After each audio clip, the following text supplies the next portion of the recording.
Setelah libur selama hampir 2 minggu, kami kembali lagi di Box to Box Football Show. 2 minggu Jerry gak dihujat. 2 minggu dia kabur ya dari Enak kita ya.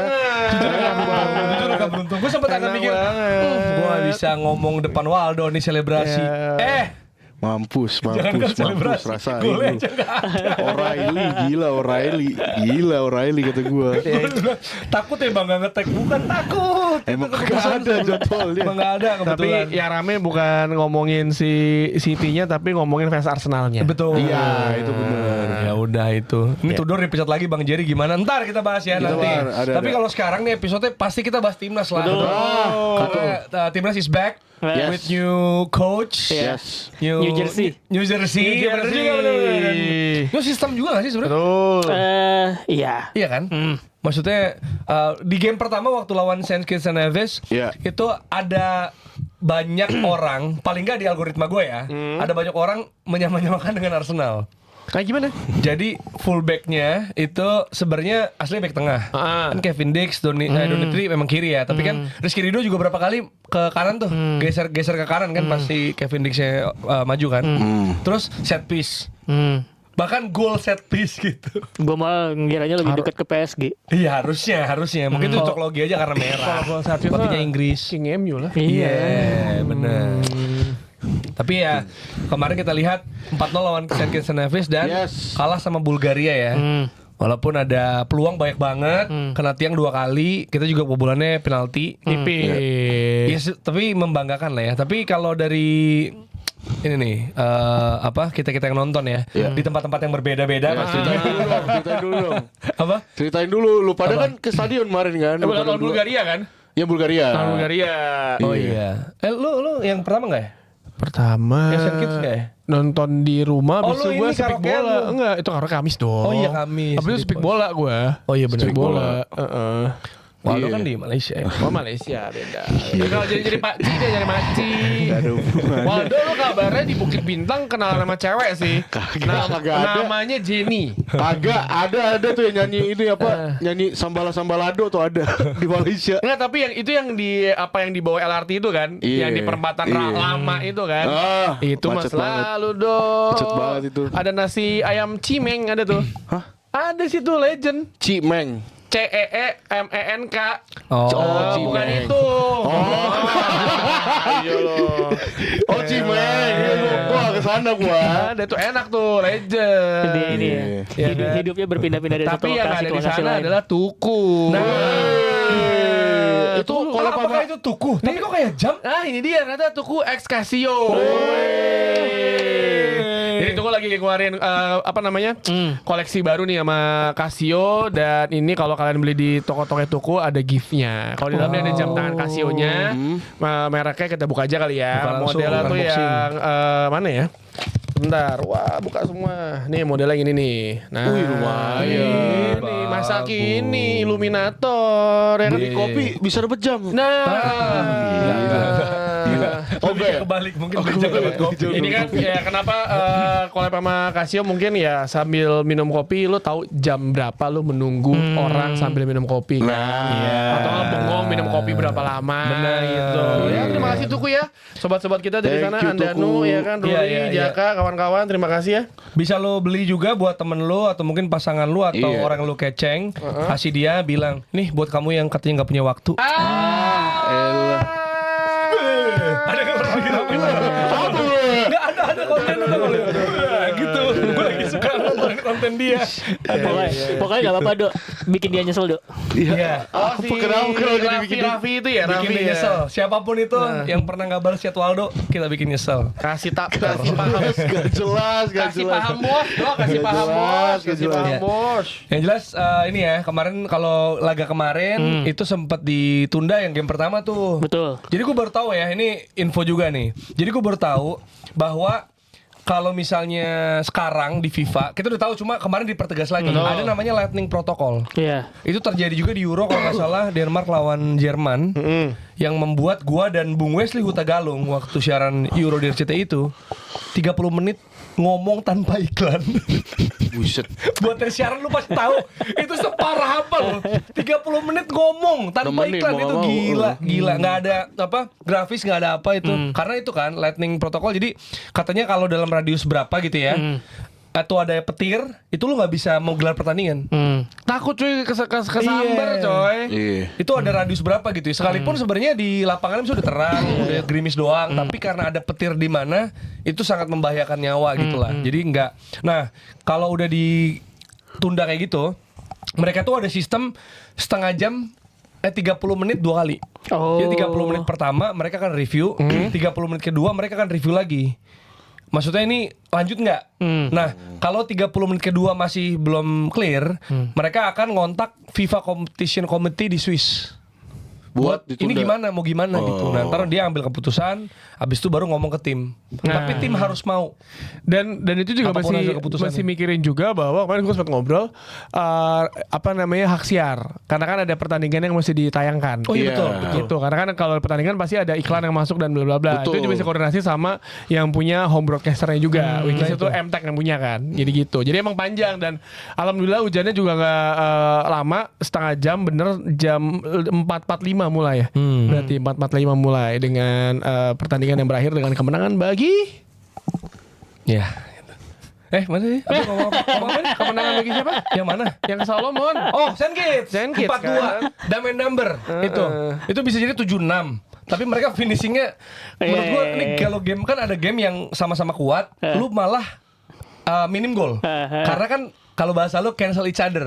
Ya kan susah 0-1. Kalau ini kayak banyak nih serangannya kayak dulu Tio bawain Serie A. Gua inget TV-in tuh. Serang-serangan terus aja. 4-3, 5-4 Gol juga skor-skor. kagak, ya kan? Sassuolo Atalanta tuh waktu itu kan. Nah kalau kemarin juga gitu peluangnya banyak. Tapi yang lebih banyak adalah goal kicknya. Karena udah kosong nembak ke atas gitu. Gitu. Jadi emang gue kemarin ngobrol sama apa Bukti, gue nonton Saint Kitts kayak nonton fan football ini warga asing di Indonesia tuh. kalau menurut gue cuma ini Tapi Saint Kitts tuh ini loh, dia konkakaf kan? Palmer. Ya kalau Palmer Palmer tuh keluarganya ada di sana, Saint Kitts. bapak atau Ada, ibunya dari sana ada. gitu kan. Ngerti lu Dok? Campuran. Karena di sepatunya Cole Palmer ada lambang logo negara Inggris sama Saint Kitts. Itulah kalian baca box to box geografi. Itu. bagus. Oh, Tiap Rabu ada guys. Ada ya, Tiap Rabu. rilis ya. Iya. Udah Sama jago ini, ya sama- jadi punchline jago Jago sekarang ya. dia. Sama Streamer, itu, bro, streamer. Tadi yang terkait soal Tio bilang soal apa namanya broadcast. Jadi ternyata kalau pemain nih dari locker room ke tunnel atau tunnel ke lapangan itu miss aja, federasi dinunda. Nah, Baru tahu gua. kemarin kalau nggak salah telat 1,5 menit ya nggak salah pas yang lawan Saint Kitts. Iya, jadi kayak ada juga kan itu mesti ada sequence gitu kan. Jadi kalau di broadcast tuh ada kayak rundown-nya.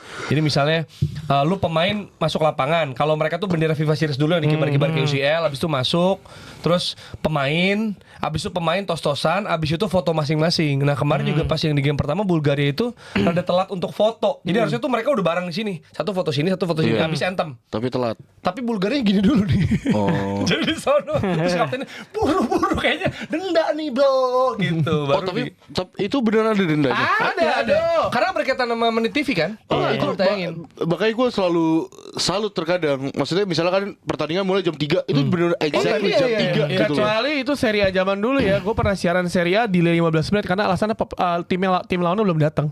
Buset belum Cuma datang. mungkin lebih striknya berlaku kalau ini tayang TV ya. Iya. Maksudnya yang bener-bener apalagi TV ya. Kalau streaming mungkin kayak lu kalau lapangan cuma nyorot lapangan juga kayak Premier League atau apa kan di los aja kan. Pas Iya. udah kelar kan masih ada tuh gambar lapangan Iya, doang. iya. Cuma kan Nah, kalau kalau- TV susah sih. Kalau misalkan kalau lu main turnamen atau paling denda kartu merah kartu kuning kan. Lu tahu nggak kartu merah denda?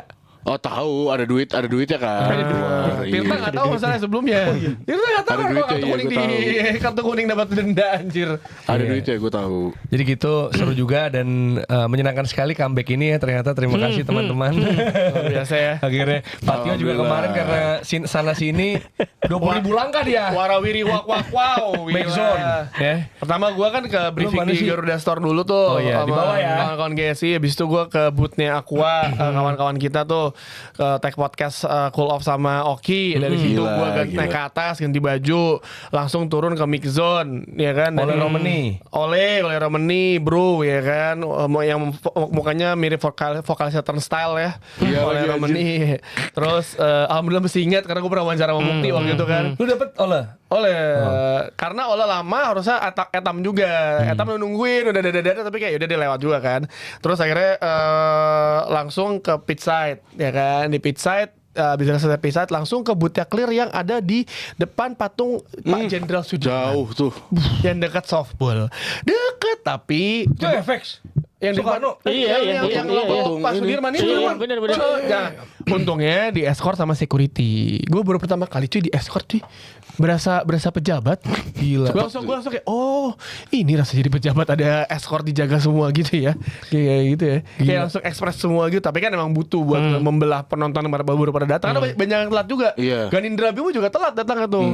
Gitu. Jadi emang dibutuhin sama dibantu. Akhirnya dari situ balik lagi ke Skybox di atas live reaction. Jadi kalau nonton live reaction Vindes semalam, kalau misalkan ada muka saya ngos-ngosan, mohon maaf, saya langsung makan nasi gero tuh. Lapar banget coy. Gue kayak anjir lemes banget. Gue juga nyamper nonton gue kan itu ternyata yang creator lah sama beberapa TK bebas sama ada teman-teman juga yang gue ngasih tiket tuh. Itu tuh ternyata zona 6. Gue tuh nggak tahu sejauh apa itu kan cuma kayak door berapa gitu. Nah gue tuh zone 1. Kan gue masuknya dari yang ada karpet itu loh. Pas gini zone 6 udah gue jalan. Terus udah ya udah kan gue cuma kalau GBK kan lu kayak jalan aja lo ketemu orang apa segala terus nyampe zone 6 lah. Jauh tapi ya udah gitu kan. Sama kayak kalau ke zone 5 yang tadi Tio bilang ya udah enggak gitu kerasa. Pas gue naik ke 1 terus gue duduk. Wah di situ. Jadi gue baru tadi ternyata gue setengah GBK gitu muternya. Baru kan ketika di 12 stadion. zona ya. Nah, tapi itulah kalau di GBK lu pasti tahu akan ada patokannya. Kan ini Hotel Mulia di situ. Patokannya ini Fairmont ada di sana. Gua pas lagi liputan AFF 2018 itu gue di Raja Manggala. Itu gue ke media center sini. Gue pokoknya keliling Raja Manggala nggak tahu ribuan langkah karena gue keluar nih. Pintu beda-beda keluar. Gue habis dari locker room, habis itu gue wawancara pemain Thailand, keluar set kiri kanan nih. Kayak kanan deh. Kanan, padahal kiri lebih deket. Ya. Jadi gue muter. Udah, dari itu gue cuma sekali. Itu berkali-kali bang. Kayak anjir. Sama nih gue mau kasih tau di sini ya. Jadi sebenarnya kemarin gue hampir blunder lagi. Apa? Teriak lagi yang itu lagi. Enggak, bukan yang gitu, bukan itu. Walaupun pada bilang, "Bang, kata-kata hari ini dong" di Twitter pada gitu. Sebut lagi dong, Bang. Tidak, terima kasih. 2 tahun kawan. 2 tahun kita kembali ke sini lagi untuk tim nasional 21 Maret ternyata. 21 Maret 2024 lawan Vietnam. Kemarin gue 27 Maret. 2 tahun 6 hari. Cukup.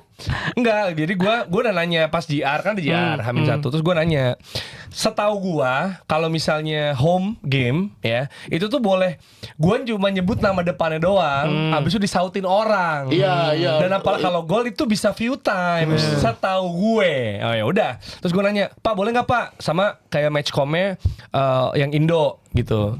Adalah ya si bapak itu lah. Pokoknya ada matchcom Indo. Oke, boleh. Oke. Gue lah praktekin. Jadi kalau for info itu, jadi kalau match commissioner itu mereka sebutnya MC. Jadi kalau di lapangan itu MC itu match commissioner. Jadi MC-nya itu nggak cuma satu negara. Jadi ada yang dari FC-nya juga ada, dari orang Malaysia, dari mana gitu loh. Jadi ada kayak tim gitu lah. Tapi yang kayak megang banget misalnya satu yang home-nya Indonesia, satu lagi dari FC kemarin Malaysia yang megang di FIFA Series itu.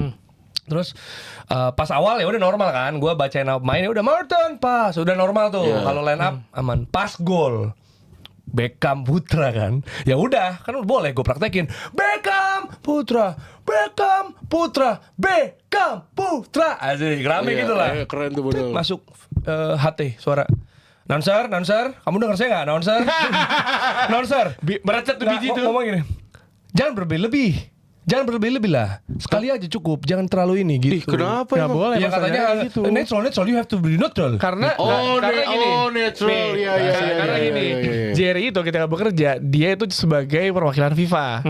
Sama kayak pas gue di Qatar. Gue nonton Inggris di Tribun Media, Inggris nyetak gol, nggak boleh selebrasi. Gue gini doang. Oh, kalau lu perwakilan. Oh, lu itunya Karena lu tuh netral. perwakilan FIFA-nya. Ya gue dari Harus netral. Oh, karena enggak, tapi kalau misalnya AFF atau apa gitu misalkan di kandang Enggak, Indo. nah gue penasarannya ini. Berarti gue penasaran adalah gue nggak bolehnya tuh masalahnya kenapa? Karena gue nyebut nama Beckham 3 kali. dengan semangat itu atau gue semangatnya nggak boleh, harusnya normal aja flat gitu.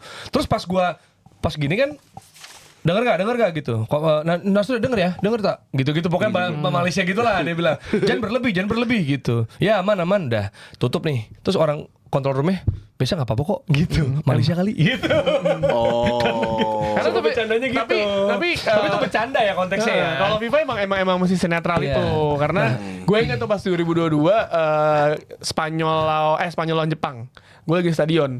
Sebelah gue Hirashi, editor Jepang. Nyetak gol menit akhir kan. Dia gini dong. Gak bisa ya, harus netral. Gue jadi lu teriak sih bodo amat karena sebelumnya ditegur tim Brazil karena selebrasi berlebihan itu nggak boleh karena lu media, lu perwakilan FIFA which is lu mesti netral itu. Nah tapi ternyata dari kasus gue itu, bukan kasus sih, maksudnya contoh itu, ternyata yang nggak boleh karena gue nyebut 3 kali.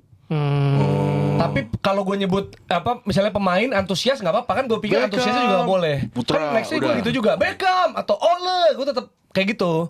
Tapi nggak diulang-ulang. Apalagi yang ketiga kan Beckham, itu kan bener-bener kayak ini megosinya Inter berlebihan. tau gak lo?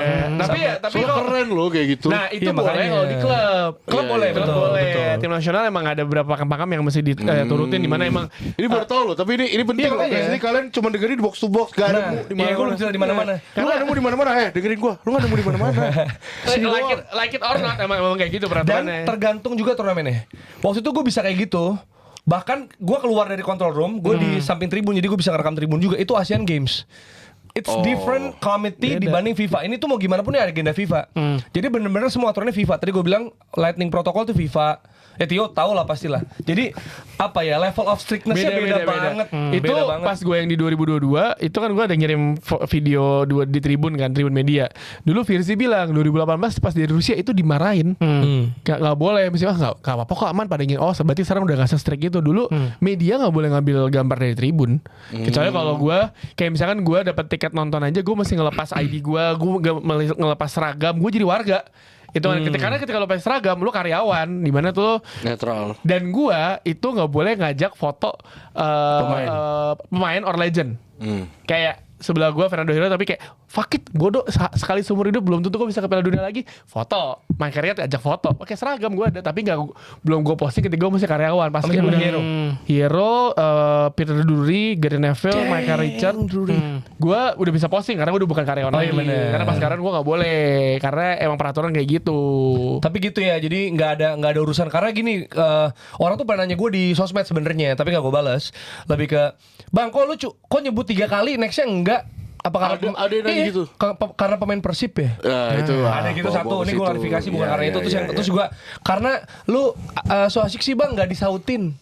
Masa sih nggak disautin kalau lu di GBK lu tahu lah itu rame gitu loh. Ya nama juga netizen. lah ya. Nggak tahu Nggak kan tahu, juga. nggak Cuma tahu. intinya itulah. Jadi itu wawasan buat gue dan semoga yang nonton juga jadi tahu kan. Tapi kalau gue kita yakin yang pernah di FIFA. banyak yang nggak tahu soal ini karena gue mikirnya tuh boleh. Nah. Tapi ternyata emang beda Iya, aturan. sama ini ini kemarin gue baru tahu juga waktu di apa namanya pemanasan yang ada rumput itu rumput panjang itu cuma boleh 6 orang Mah? yang lagi pemanasan di situ dalam waktu yang sama. Iya, Jadi benar. nggak boleh lebih lagi. Kan itu ada banyak tuh tempat Iya, buat Oh yang di pemanasan. belakang gawang. Iya, yang samping bench. Iya, samping bench. Itu cuma boleh 6 orang maksimal. Kalau lu mau isi lagi harus ganti. Itu gue baru tahu tuh nominalnya begitu karena katanya selain penuh itu kan kalau nggak salah 3 meter ya. Selain penuh itu ngedistract orang. Jadi kalau lu berkerumun Yeah. itu bisa ngedistract yang main. Satu. Yang kedua, suka ada tim-tim dulu ya. Suka ada tim-tim yang colong-colong ngasih taktik. Jadi nggak boleh ada aturan gara-gara itu. Tapi bagus sih. Bagus, maksudnya, bagus, makanya.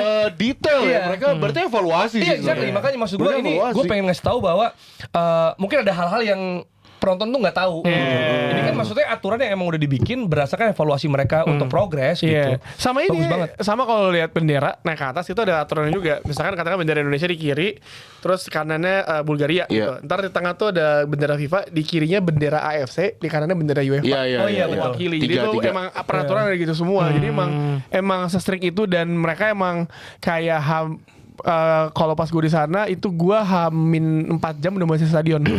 Ngecek semuanya, stadion kosong, lu ke locker room bolak-balik semuanya ngecek dan lain-lain. Ya, emang protokolnya emang lumayan strict dan itu bukan sesuatu yang lu langsung ke sana ada pelajarannya. Ada diplomanya di Swiss di FIFA. Salah satunya tuh yang bisa lah pokoknya sehingga gue Ratu Tisha juga kayak gitu dulu deh. Dia sekolah di Swiss dulu buat sama FIFA gitu. Jadi emang itu nggak sembarangan orang yang lu ngeliat yang pakai jas itu yang si Malaysia itu juga pakai jas itu karena dia mengemban belajar dulu macam-macam kayak gitu. Ya gitu, jadi ada hal-hal yang ini kita dapetin lah ya di sini kayak gue juga baru tahu dan gue pengen share lah di situ. Sama Tio juga pasti udah pernah. Jadi kalau ada hal yang tapi gue ini menarik sumpah. Ini menarik. Gue atau ya penonton di rumah tapi ini menarik sih. Oke, itu dari luar lapangan, luar pertandingannya. Kalau di pertandingannya, Ros lu ngeliat gimana? 4-0 lawan St. Kitts Nevis, banyak bilang ya wajar lah lawannya lawan Bulgaria. Nggak bisa golin, masih numpuk di depan ya kan. Walaupun sebenarnya secara permainan gue rasa juga lu udah ngerti juga sama flanker juga ya, yang bisa lu ceritain nih soal apa yang lu lihat dari 2 game ini dengan impresi pertama sistemnya John Herdman. Sebenarnya ini yang gue pengen komentarin tuh kayak orang kalau ngelihat menang 4-0 tuh langsung lawannya cuman St. Kitts gitu kan. Terus kemarin lagi lawan Bulgaria nggak bisa nyerang gitu. Jadi selalu ngelihat gelas tengah kosongnya terus gitu loh. Yeah. Padahal menurut gue kalau misalkan lu lagi pelatih baru gitu kan, terus ini friendly yang mana ya FIFA series sih ada gelar juara, cuman kita treat ini kayak friendly lah ya. Buat ngelihat sejauh mana sih plus minus yang dimilikin pemain kita atau taktik kita gitu. Ini kesempatan buat ngelihat sejauh apa pelatih ini menanamkan identitas taktiknya ke timnya atau sejauh mana kita udah berkembang gitu. Terus yang kurang apa? Nanti kan bisa evaluasi itu. Jadi sebenarnya kalah atau menang itu bisa jadi nomor 2. Yang menarik adalah tentu saja ngelihat gimana apakah pelatih kita itu John Herdman itu punya identitas apa enggak. Nah, sejauh gua ngelihat 2 pertandingan itu dan udah banyak yang bahas juga gitu ya, termasuk sama gua di The Flanker itu ada gitu. Tadi banyak yang bilang ini kayak Arsenal nih, back tengahnya di kanan gitu segala macam kan. Gua ngeliatnya lebih kayak PSG gitu. Karena kan kalau misalkan kita sering bahas di box to box kan PSG ini kayaknya bukan front 3 deh, tapi front 6 gitu kan, karena 3 tengah sama 3 depannya tuh suka rotasi posisi gitu. Nah, salah satu yang paling kelihatan di timnas di 2 pertandingan itu, terlepas bahwa approach-nya beda ya. Kalau yang di lawan St. Kitts karena mungkin lawan kita lebih ngontrol, lebih possession. Sementara kalau lagi pas lawan Bulgaria karena dia defense-nya compact, kita lebih direct, bola-bola ke depan langsung. Ada satu ciri yang menurut gue selalu ada gitu, yaitu fluiditas itu, rotasi antar pemain. Even lu lihat Ole Romani bisa turun ke tengah gitu segala macam. Terus kemudian ada yang Calvin Verdong dari tengah kemudian ke pinggir. Terus kemudian ketika overload tengah yang sayap masuk ke dalam segala macam. Jadi Kevin Dix invert juga gitu. Jadi menurut gue identitas atau niat gimana intensi pengen mainnya si John Herdman itu udah kelihatan, terlepas 2 tim ini karakteristiknya berbeda gitu. Jadi dan tentu saja ada beberapa adjustment gitu yang gua bahas pas lagi lawan Bulgaria semalam itu kan, verticality ya, intens untuk intinya kita tuh muter-muterin bola itu untuk nyari ruang. Ketika ruangnya udah kebuka langsung ke depan gitu. Nah itu beberapa kali gitu. Makanya kemudian ketika Elkan Bagot masuk itu gue mikir kenapa Elkan masuk ya. Ternyata dia kan bisa ya bola panjang langsung ke depan. Itu ada 1 atau 2 kali lah gue ngeliat dia percobaan kayak gitu dan works gitu. Dan jadi bisa di striker juga. Iya buat duel udara dimaju ke depan dia gitu. Jadi gue pikir sebenarnya segala sesuatu yang diambil oleh John Herdman dalam pertandingan itu sejalan gitu sama intensinya dia gitu. Jadi gue pikir ya ini oke sih. Jadi so far so good kalau buat gue, karena at least yang pengen gue lihat dari 2 game ini adalah John Herdman nih pengen bikin timnas itu kayak gimana gitu. Lu gimana, Dok? Kalau lu ngelihat dari kesimpulan ya, walaupun lu jadi warga Malaysia pas lawan St. Kitts Nevis, mungkin Saint Kevin Dix. Ribet banget gue dari kemarin nyebut namanya St. Kitts kan. St. Kitts gue gak terlalu nonton gimana. Gue patah-patah. Bulgaria lu ngeliat gimana? Bulgaria tapi patah-patah dari Malaysia. Iya patah-patah. Tapi Bulgaria gue sih kemarin kan ada live reaction sama Gerombol juga, gue nonton juga di sana. Dan mungkin itu pertama kali gue nonton full 90 menit permainan John Herdman lah. Gue sih so far sebenarnya senang-senang aja ya, karena kan gue juga bikin konten. Menurut gue kayak Indonesia nggak ada permasalahan kalau soal defensive line, karena menurut gue defensive line kita paling mewah mungkin di ASEAN, salah satu yang paling mewah, ya kan. Terus kayak lu main dengan 5 back, apalagi Nathan Choon juga main di wing back ya, back sayap ya, agak midfielder sayap sama Kevin Dix. Cuman gue ngerasa sih kemarin emang kita ngelawan tim yang ya oke lah, rank 80 nggak bisa bohong gitu, lebih experience, mungkin mereka lebih tahu cara ngelawan tim yang mainnya terbuka dan mainnya ofensif, yang bisa fluid gitu. Ya udah, mereka mainnya gimana? Mereka main nunggu, mereka main nunggu, dan mereka main compactness. Dan gue ngeliatnya sih Bulgaria malah mainnya agak lumayan dark arts menurut gue kemarin. Terutama kan gimana cara mereka ngincer corner ataupun penalti juga demikian kan dilakuin. Tapi gue kemarin tuh sebenarnya mengapresiasi permainan Indonesia. Gue setuju, fluid tuh bener banget. Terutama di bagian lini depan tuh lu punya Sananta, Ole Romeni, Morat Mangun. Tapi permasalahannya di Indonesia menurut gue, kita nguasain bola, tapi selalu nge-stuck di final third-nya gitu.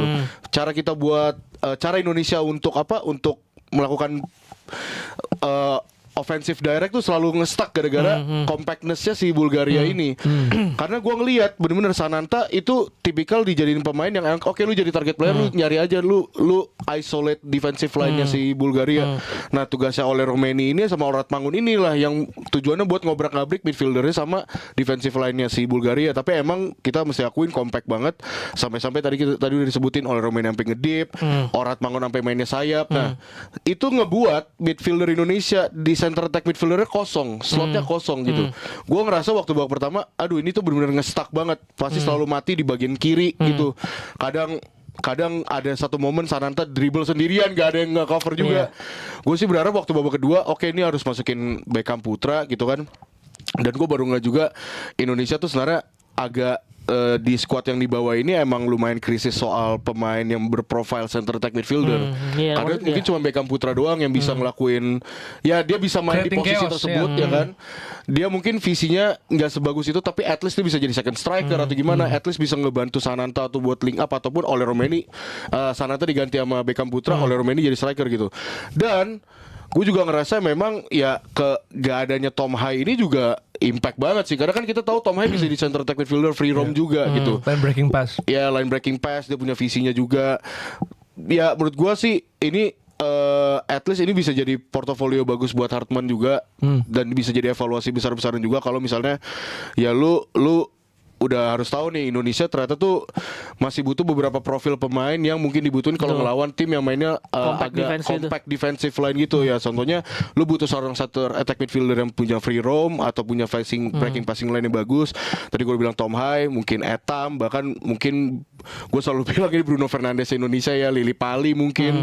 Terus ada juga dua nama yang ada di line up, Marcelino dan Ricky Kambuaya. Dan Ricky Kambuaya. Dan menurut gue Ricky Kambuaya itu juga bisa. Ricky Kambuaya itu justru bisa jadi pemain yang bisa ngisi pocket space juga di tengah gitu. Nah itu juga nggak kepanggil juga kan. Jadi ya menurut gue ini bisa jadi evaluasi.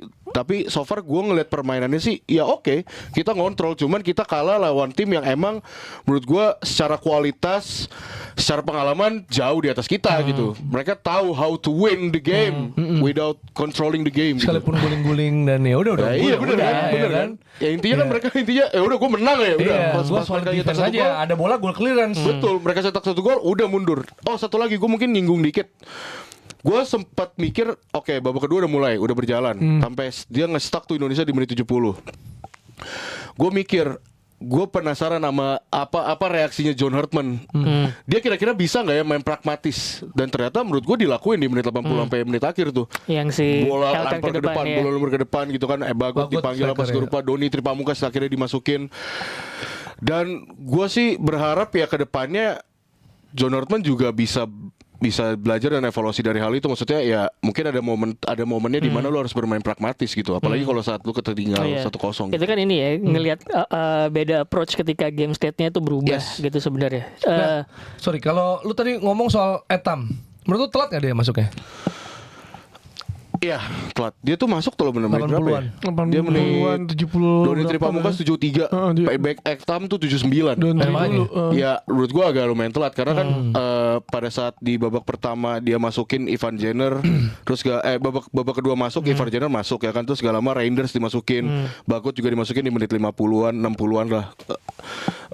menurut gue state of play-nya masih sama dengan babak pertama gitu. Lu butuh satu pemain yang mungkin bisa jadi solusi di lini tengahnya gitu. Dan waktu Etam masuk ada satu momen di mana dia lari dari get in behind, tapi ditangkap sama kiper kan. Jadi ya menurut gue emang agak telat sih dimasukin 79. Ya cuma kalau ngeliat kalau lu mesti ingat juga John Herdman pernah melakukan hal yang sama di Piala Dunia 2022 di November ketika lawan Belgia 21 tembakan tapi Belgia menang 1-0.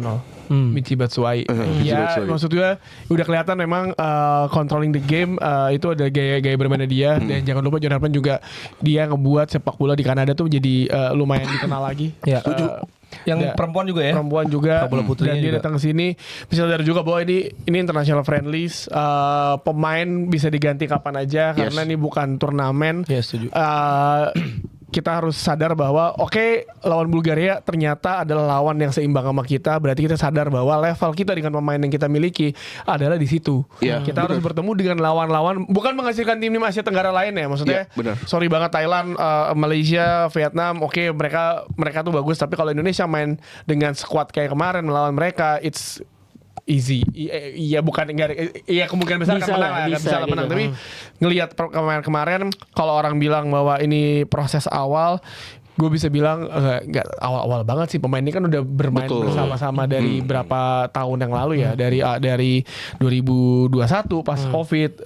Elkan Bagot tadi di sana, terus juga masuk pemain-pemain seperti Jason Hubner, Nathan Choaon, semuanya mereka tuh main bareng dan ini adalah menyempurnakan. Harusnya John Herdman tahu apa yang works bagi tim ini dan gue cukup kaget ketika main dengan 3 back lagi karena menurut gue lini belakang Indonesia tuh pilihannya banyak.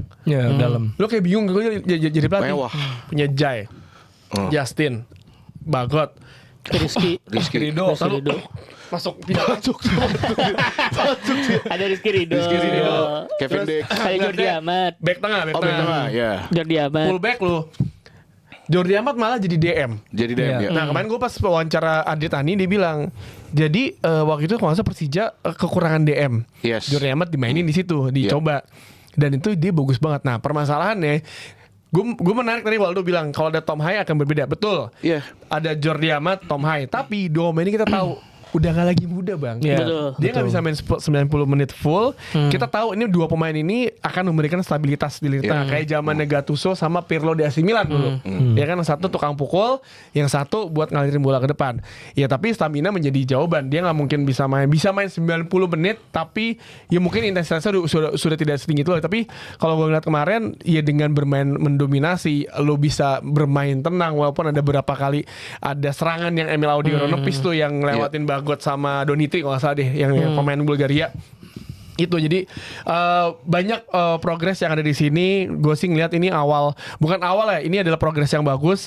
Dan kalau pemain ini bisa dimainkan secara bareng, dan kalau kita ngeliat nanti kan Juni apa Juli gitu, Juni itu ada international break lagi. Mereka akan main, rumornya akan main away. Dan timnas Indonesia nggak tahu lawan siapa. Terus nanti akan ada AFF Cup September. Ya kan? Enggak, itu yang FIFA AFF. Tapi ini yang AFF Hyundai itu loh. Yang udah diundi, yang dulu kan namanya Piala Tiger. Itu main di Juni-Juli kalau nggak salah dia, atau apa gue lupa di antara itu dulu. Baru FIFA Asian Cup itu yang pas September international break 3 minggu itu loh.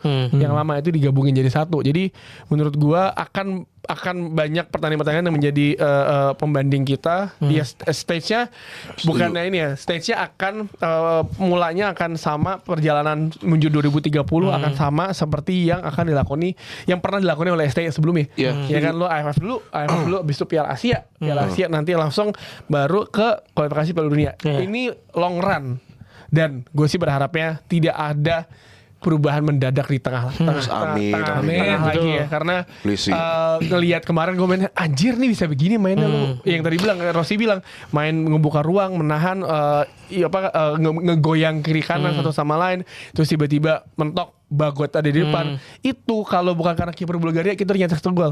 Itu kalau karena tiang 2 kali kita jadi nyetak 2 gol oleh Romani sama Rizky Ridho. Sama ini menurut gue yang gue bahas juga di Twitter adalah fluidity itu bagus. Maksudnya dalam artian pemain tuh bisa tukar posisi tanpa ninggalin ruang gitu kan. Jadi misalkan Jerry pindah ke depan, gue bisa ngisi tempatnya Jerry gitu. Nah itu bagus sebenarnya.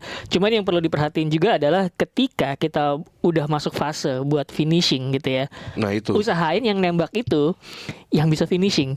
Gue yakin kalau misalkan MU kayak gitu, terus kemudian pas lagi finishing yang mau nembak Diogo Dalot itu pasti Tio udah terakhir duluan. Gitu. Kalau Sesko berapa kali gol? Bisa gol. Nah jadi itu maksud gue fluidity itu penting, tapi harus ada semacam sesuatu yang rigid, sesuatu yang pasti kayak misalkan oke, kita mau finishing, tempatin pemain yang bisa finishing di area tersebut. Oke, gitu. Gini, berarti konkretnya maksud lu adalah berikan final ballnya buat finisher. Betul. Siapapun dimanapun itu. dia berdiri. Jadi itu maksudnya karena kan kadang betul. misalnya gini, anggap ya kita tahu lah di timnas sekarang Oleh Ramoni ya secara kemampuan finishing ya udah kelihatan juga dan dia bisa cair juga, tapi soal finishing one of the best lah di timnas sekarang betul. yang ada di squad.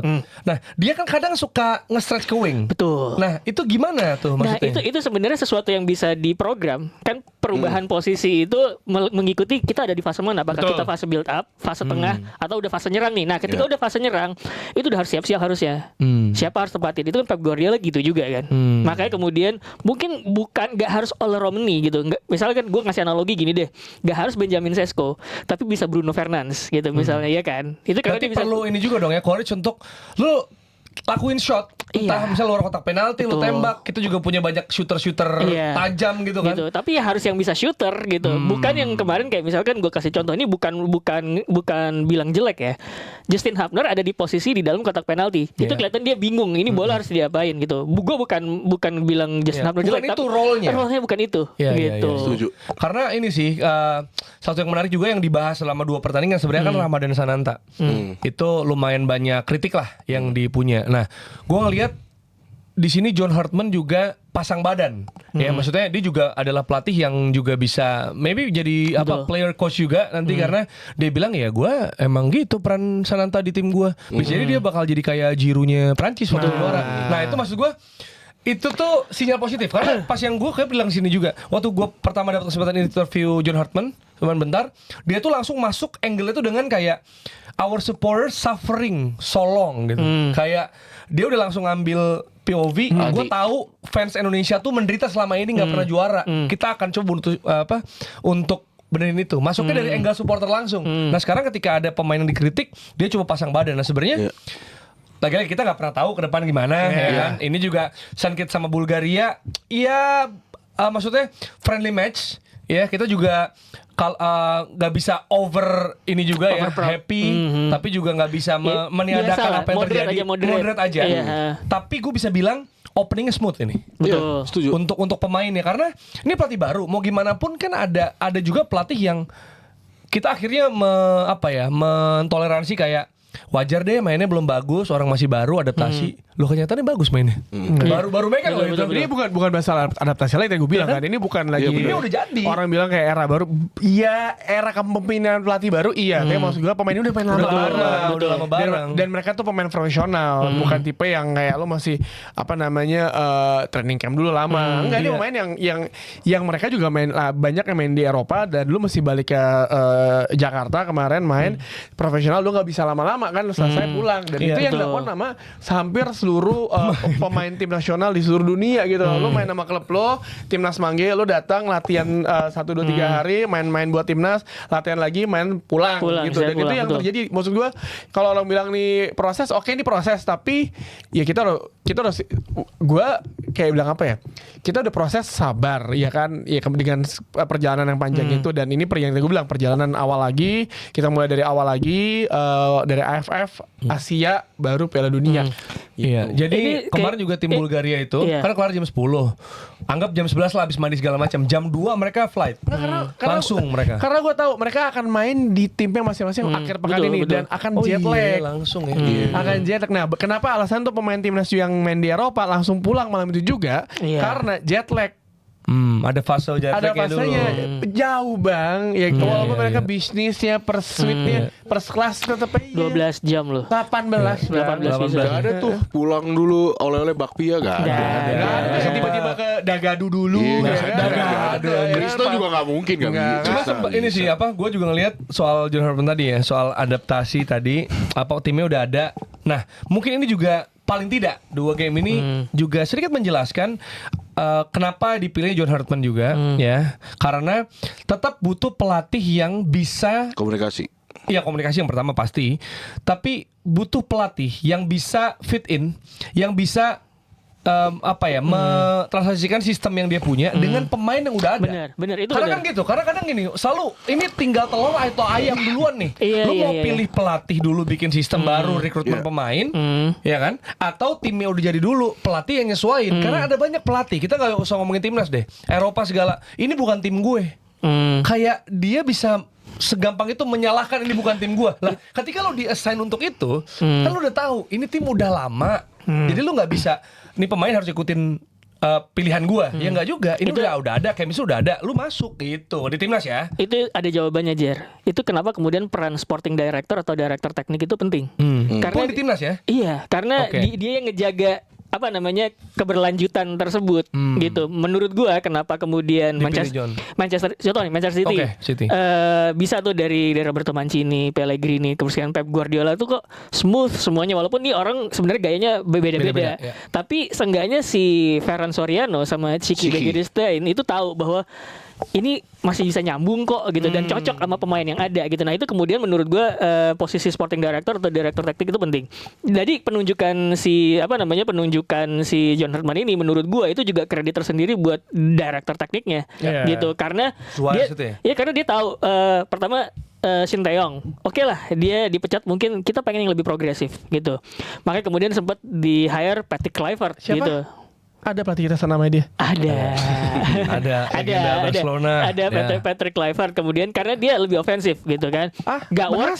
Gak works, makanya kemudian cari yang seperti itu juga progresif, tapi yang level taktikalnya lebih baik Ada, ya. gitu. Makanya kemudian datanglah Dan punya experience, dan jangan punya lupa. experience gitu. Dan punya Beliau experience. yang tadi Anda sebutin Gitu. juga ngebuat satu negara gagal lolos lagi. Gagal loh. lolos gitu. Jadi menurut gua itu jalurnya keberlanjutannya tuh bener gitu karena tahu gitu apa yang Dan dimau dan apa yang perlu Satu dipraktekkan. catatan yang menarik adalah John Hartman itu safari Liga 1. Ya, Iya. itu penting. Dia tahu Cahyo Supriyadi lagi bagus di PSIM. Dia tahu Donitri di Lagi Persija bagus. seperti Betul. apa. Bagus banget. Dia Donitri. tahu bagaimana Etam di Persib kayak gimana. Dia Walaupun dihujat ya, Etam, iya, tapi tetap bagus. Iya berkualitas lah, nggak bisa bohong. Dan maksud gue dia keliling, dia mencari pemain karena kita tahu ketika nanti yang Hyundai AFF itu pemain-pemain di Eropa kemungkinan Susah. besar tidak akan bisa bergabung, Susah. ya kan, dan akan mengandalkan pemain yang bermain di Liga Indonesia ataupun Liga Asia Tenggara, gitu. Jadi harus ada kita akan melihat bagaimana pemain ini harus bersaing dengan pemain yang kita lihat di squad yang kemarin lah. Pasti. Seperti itu. Jadi emang sangat menarik alurnya seperti apa, agresivitas itu ada, gaya bermain sudah kelihatan, tapi please ini baru 2 pertandingan, jangan kalian hujat-hujat pemain. Iya, Wah jangan BCD dulu. ini A I U E O. Ya. Baru Apalagi cuma ini loh, banyakan tuh dari misalnya 100 hujatan ya, berapa puluh persen itu karena dia main di tim apa. enggak lah. Nah itu tuh Gila lo. terlalu sentimental, kayak lu ngecengin Beckham misalnya kemarin di timnas iya, beberapa kali iya. jelek, terus misalnya ini karena dia misalnya main di klub yang lu nggak suka misalnya contoh, atau klub rival lu. Bukan itu, ini kita tim nasional gitu. Dan tanpa misalnya gua dukung tim apapun gitu ya di liga ini, gua Donitri gila sih. Donitri menurut gua. gawat ya nih. Satu fakta. Donitri Pamungkas gila Donitri menurut gua tuh udah kayak Molinane Atletico sama Maksud gua- Cambiasonya Juve. Maksud gua Itu secara gila, arketype anjing. dia tinggi. Gila. Ini sangat back tengah ini, Per Mertesacker nih ibaratnya gue ngeliatnya. Saya mendukung Cuma fullback. Saya mendukung Donitri mengganti Diogo Dalot. Wah, Gila. lu bayangin tinggi Gila. ya. Main di kiri full back loh, bukan center back. Full back. Set piece. Dan dia bisa tengah juga kan Set sebenarnya. piece taker ya. Corner free kick juga bisa. Satu Kapten hal- juga sebelumnya gila Betul. menurut gue. Berarti leadership kan? Betul. Satu hal yang menurut gua Gila, penting menurut juga gua. dari si Donitri, dia experience di timnasnya tuh lumayan panjang kan. Iya, dari Dia bisa main. Berjenjang, Iya, berjenjang, gitu, ya. dia berjenjang Jadi gitu. Jadi itu poin plus juga dan menurut gua. Kemarin dulu. Iya benar. Tapi ya Berapa kali tuh? kalau kita ngelihat it's a long way dan kita akan melihat perjalanan. It's not gonna be easy. 2030 targetnya di sana. Gua harusnya melihat AFF Hyundai dulu sih piala FIFA ya. AFF Cup. Abis itu lo fokus Piala Asia, di mana Piala Asia salah satu turnamen yang bisa ngelihat kita sejauh mana nih perkembangannya. Karena lawan-lawannya notabene-nya seimbang. Kita akan melihat perjalanannya sejauh mana, gimana akan seperti apa nih sebuah tim. Dan yang tadi Jerry bilang lanjutin, pemain timnas itu membela satu negara. Lupain dulu lah persaingan, karena gue ingat Rio Ferdinand aja udah pernah bilang salah satu yang ngebuat Golden Generation Inggris itu gagal total karena pemainnya masih membawa rivalitas klub masing-masing. Iya, betul. Apalagi para pemain Man United, dia tuh kayak apaan sih? Gue pengen Man United nih, gue pengen main juara. Lu Chelsea, lu Liverpool apaan gitu. Dan itu yang diakui sama Rio Ferdinand dan diakui sama pemain timnas Inggris lainnya saat itu, karena persaingan itu yang ngebuat. Nah ini pemain udah bersatu gabung, tapi fansnya please dong kalau ketika timnas, oke kita bersatu ngedukung tim nasional Indonesia, itu doang sih. Karena kapan lagi kita bisa melihat tim nasional Indonesia memiliki materi sebagus ini. Apalagi kalau kita kemarin gue ngobrol sama Karis Yulianto sama Jupe, dia bilang kayak ini dulu mah yang nonton gue laki semuanya, nggak ada nih di stadion kayak gini, kayak beneran perubahannya nyata, perkembangannya nyata. Jadi ketika tim nasional main, lupain dulu lah itu lambang klub. Iya mereka bagus main di klub itu, pasti dipanggil tim nasional Indonesia gitu kan, terlepas dari apapun untuk klubnya gitu. Ya gue selalu ngerasa yang bisa bikin kita tetap hidup atau semangat menjalani kehidupan itu kan harapan, hope ya. Termasuk dalam mendukung tim jagoan kita gitu ya. Dalam hal ini tim nasional. Nah, ketika kita lihat emang ada hope yang hilang kemarin kita ke Piala Dunia gagal gitu kan, karena satu lain hal. Tapi sekarang tuh hope-nya tetap nyala lagi karena tadi Tio bilang ini pemainnya tinggal nerusin nih. Gak tinggal sih, itu tetap PR. Tapi maksudnya udah ada, tinggal dirapihin lagi ya kan sistemnya, terus juga ya komunikasinya pasti, terus soal tadi sih gua mau gimana pun gua tuh respect banget sama pelatih kalau dia bilang pemain. Makanya gue kan salah satu pelatih yang paling favorit gue sepanjang masa itu Jose Mourinho ya sampai sekarang, walaupun dia selalu jadi rival buat gue dan menyebalkan buat Arsenal. Tapi lu bayangin Materazzi ditanduk Zidane, takluk sama dia, ini kan preman nih, bad boy nih. Dia tipe pelatih yang disayang sama pemainnya. Walaupun gak semua ya. Walaupun gak semua, Zlatan gitu enggak misalnya kan. Zlatan sama Pep, sorry. Beberapa pemain lah. Tapi Pogba maksudnya tuh enggak dia. Apa? Pogba tuh dia clash kan sebenarnya. Oh iya berantem ya. Tapi maksudnya ada banyak yang bisa ditaklukkan sehingga wah gue sih ada satu komen menarik di TikTok nih ya, dari Y-Gang nih, dibilang kayak Etam Donitri bagus tapi tambah masa otot. Betul. Kalau lu mau bersaing di Asia levelnya, dan kemungkinan besar Atam dan bersama Persib atau Donitri dengan Persija akan bermain di Asia, bisa bermain di Asia kapan pun itu ya. Jadi ya persaingan Asia tuh beda. Persib udah merasakan yang musim ini ya. Pemain-pemainnya juga ototnya beda, masa ototnya beda-beda. Jadi ya emang itu dibutuhkan pemain kan. Kalau bisa bilang kalau physical battle ya. Walaupun kita tahu Atam ngebut banget, buset. Minimal kayak Kubo sama ini, tau gak lu yang pemain Thailand nomor 10 siapa? Siapa? Canatip tuh dia kecil-kecil gitu tapi otot kakinya gila. Gue inget banget dari sequence Kevin Dix sama Etam tak tok ngelewatin 3 orang gitu. Jadi dia kayak orang main rondo gitu. Wah gila gue bilang. 1-2 playnya terus Verdong juga bisa. Kayak si Rizky Ridho tuh kan tegap badannya gitu ya. Tegap, itu menurut gue tuh itu penting sih, masa otot. Sama menurut gue ini bisa belajar di klub tuh dia. Berhubung kita ngomongin soal crowded, yang gue bahas kemarin tuh tadi adalah ketimbang nyari pemain yang bisa sayap 1v1, menurut gue nyari yang bisa klasik kayak number 10 di depan kotak penalti lawan gitu. Jadi kalau misalkan kemarin itu misalnya kayak Bulgaria, crowded space kan, compact defense, itu ada pemain yang bisa jadi nomor 10 di depan kotak penalti Bulgaria untuk merusak struktur. Itu kita belum ada yang kayak gitu menurut gue. Banyak yang bilang Tom Hay deh. Bener di Persib tuh Tom Hay jadi free agent. Bener jadi free agent. Cuman persoalannya adalah menurut gue agilitas ya, kelihatan tubuh gitu ya, terus kemudian stamina sama intensity itu membuat Tom Hay itu lebih nyaman untuk playmaking dari kedalaman, bukan dari number 10. Gue nyari pemain yang kayak Bruno loh gitu. Ada yang bilang Marcelino atau kemudian Ricky Kambuaya. Tapi itu profilnya tuh lebih kayak pemain-pemain yang Matt Salah gitu, yang crashing box gitu di situ. Nah, itu kita belum punya. Jadi ketika kita kemudian menghadapi lawan kayak Bulgaria yang nggak kepancing sama striker drop deep gitu, kita butuh nomor 10 sih sebenarnya di situ. Jadi jenis pemainnya ya. Jenis Iya. pemainnya, Jenis profil pemainnya pemainnya. Ada note gak yang lu tangkap dari 2 game ini?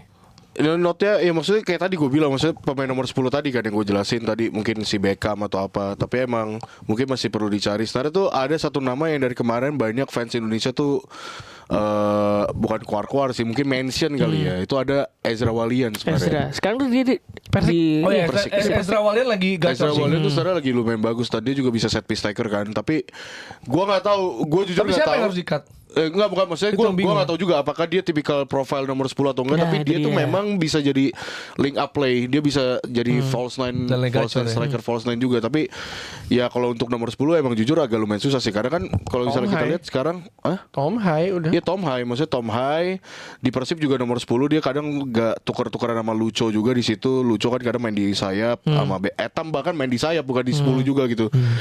Dan intinya sih sebenarnya emang pemain nomor 10 yang bisa datang stay dari, in that position. Iya, stay in that position gitu. Terus ngebagi bola, terus tahu kapan gue harus gerak buat Betul. ngerusak struktur gitu, yang Betul. lebih kalem, lebih Tapi Ezra juga bukan number 10 kan sebenarnya? Apa? Iya. Ezra Bukan. Ezra bukan nomor 10, Dia Persik ya, lagi dia, bagus ya. tapi Lagi dia bagus nomor Persik dia. 9. Dan dia punya intensity, harus bisa ngadepin pressing lawan yang intens, terus nyaman di crowded space gitu. Itu gue belum ngelihat yang benar-benar kayak gitu siapa Belum ya ada gitu. sih, belum ada tuh. Ya Mungkin pasti ntar adalah, misalnya kita akan melihat apalagi yang si Hyundai AFF itu pasti akan memainkan pemain-pemain yang main di Liga Asia Tenggara lah, John Hartman, dan itu akan melihat atau mungkin banyak under 23 karena kan persiapannya juga panjang. Kayak Donitri kan bisa main di U20, U21, U23 bisa main juga. Jadi masih panjang perjalanannya, pemainnya pilihannya juga talent pool juga makin banyak di Indonesia.